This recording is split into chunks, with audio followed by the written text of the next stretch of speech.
Today, I want to share something very special with you about our beloved messenger and the bond we have with him. At first, it might not seem like that's the subject I'm addressing, but by the end, I hope you'll see that it truly is. For me personally, this is one of the most powerful lessons I have ever studied in the Quran. It left a deep impact on me, and I pray I'm able to convey even a portion of its beauty and strength. This lesson comes from Surah Yaseen, the 36th chapter of the Quran.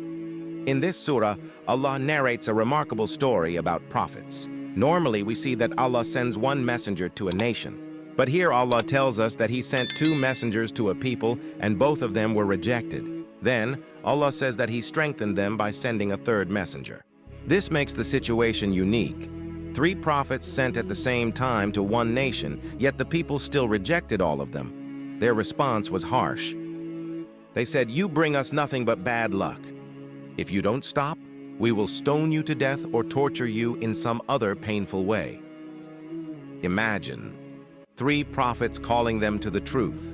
Yet their answer was rejection and threats. Now what happens next is even more striking. Allah introduces a 4th person into the story, but this 4th one is not a messenger. Instead, from the outskirts of the city, a believing man heard what was happening. He heard that there were 3 messengers delivering Allah's message, but nobody was listening. Out of his faith and sense of responsibility, he rushed to the city and spoke up in their defense. This is incredible. It shows us that the responsibility of dawah, sharing the truth, is not only on the messengers. The prophets fulfilled their role, but this believer also had his role. Each of them carried a unique duty that could not be replaced by the other. The messengers could not do the believer's job, and the believer could not do the prophet's job. Some people might think, since the messenger is already here, my job is done. I don't need to do anything. But that's not true. The believer still has a responsibility. In fact, in this story, the ordinary believer who came from the outskirts of the city, his words are recorded in the Quran in more detail than the words of the messengers themselves. That in itself is a powerful lesson. And now let's connect this to our messenger. Right after telling us this story, Allah shifts to something that seems unrelated. He begins talking about the sun and the moon. He tells us that the moon passes through different stages. We especially notice this in Ramadan as we track the lunar phases. Then Allah makes a striking statement. It is not for the sun to overtake the moon, nor does the night outpace the day. Each is floating in its own orbit. What's the lesson here? Just like the sun has its job and the moon has its job, every role in creation is distinct and irreplaceable. The messengers have their role and the believers have theirs. One cannot substitute for the other. Now when we come to our beloved prophet, Allah describes him with many titles. But among the most beautiful is when Allah calls him a lamp that gives light, a radiant lamp. The same word is used in the Quran to describe the sun. That comparison is profound. Think about it. When the sun rises, there is no way darkness can remain. Everything is illuminated. In the same way, when the messenger was among his companions, they could not escape his light, his guidance, his presence, his truth. Darkness had no place in his company, but Allah has decreed that the sun doesn't stay in the sky forever. It sets. And when the sun sets, whose turn is it? The moon's. The moon doesn't create light on its own, but it reflects the sun's light and carries it into the night. Our messenger, like the sun, completed his mission and then departed from this world. But the responsibility of carrying his light now falls on us, the believers.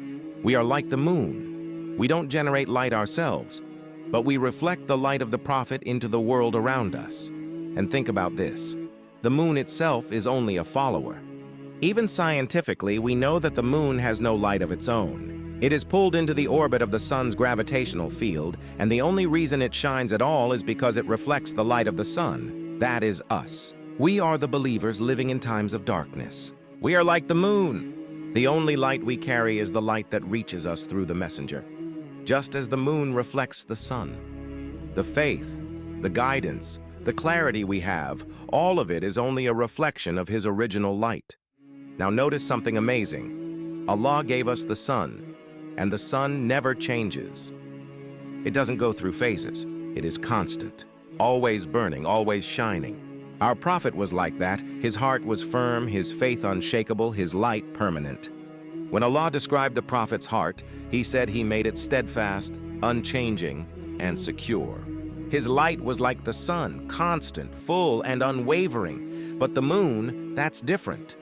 The moon changes. Sometimes it's full and bright, and sometimes it's barely visible. Sometimes it disappears almost completely from the sky. That is the believer. Our iman goes through phases. At times, our faith is strong, radiant, and obvious. Other times, it feels weak and almost invisible. But even when the moon is just a sliver in the sky, it is still carrying the light of the sun.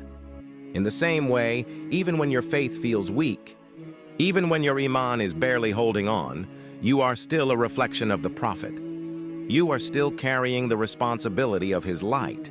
So the next time you look at the night sky and you see the moon, remind yourself, that is me. Allah chose this ummah to exist in times of darkness so that we could reflect the light of the messenger. That is our duty.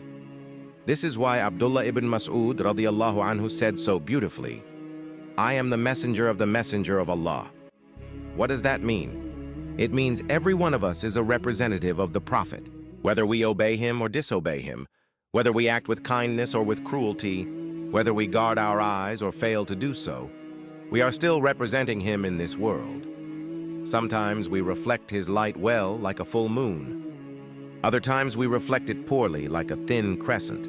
But whether we realize it or not, that responsibility is always with us. Here's a clear, polished rewrite of your script that keeps the original meaning and imagery, but improves flow, grammar, and rhythm. Just because the moon looks weak at times doesn't mean it has vanished. Allah created the moon to wax and wane. When it's at its smallest, that is not the end. It is simply the moment before it rises again. Our prophet used to teach that a believer's iman, faith, will go up and down. You will not always feel the same strength or reverence, yet your connection to the messenger will renew and strengthen your faith again and again. That is the nature of our relationship with him. He restores our faith repeatedly. There is a deeper wisdom here. Allah chose us to carry on the mission of the prophet. When he is no longer physically with us as he was with the Sahaba, it can feel like the sun has set and night has come. Night brings fear, hopelessness, darkness, and confusion. In daylight, you can find your way. At night, you can get lost. The same street that is safe by day can feel dangerous at night. Day brings life. Night can bring stillness and threat. Allah made the prophet the sun, a primary source of light, and he chose us to be like the moon, to reflect that light into the darkness. When everyone else is surrounded by gloom, Allah chose us so that people can glimpse guidance and hope through us. That is what you and I are meant to be, signs of light for others, insha'Allah. Next time I will speak about one of the most powerful verses of the Quran, the verse where Allah sends blessings, salat, upon the messenger. That verse ties directly into this lesson, and we'll explore it later. For now, reflect on the signs Allah has given us. The sun, the moon, the wind, the trees, each one carries a lesson. Once a believer internalizes this perspective, the world becomes a continuous reminder. You won't look at the sun or the moon the same way again. You won't need someone to tell you to send blessings on the prophet. The rising sun itself will prompt you to say, Sallallahu alayhi wasallam. This is the beauty of the Quran. Once you embody its outlook, reminder follows you everywhere. May Allah make us those who carry the light of our messenger and reflect that light outward so others can find their way.